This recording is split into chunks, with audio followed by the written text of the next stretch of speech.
போராட்டங்களுக்கு, மன வேதனைகளுக்கு ஒரு தீர்வு காண முடியாமல் தவித்துக் கொண்டுதானே இருக்கிறீங்க. ஒவ்வொரு நாளும் என்றைக்கு எனக்கு நிம்மதி, என்றைக்கு நான் நிம்மதியாய் தூங்குவேன், என்றைக்கு நான் சந்தோஷமாய் சாப்பிடுவேன்,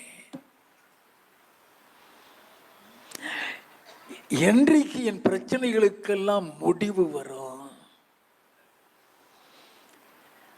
அதுதான் ஒவ்வொரு நாளும் கொஸ்டினா இருக்குது. கர்த்தர் சொல்லுகிறார்,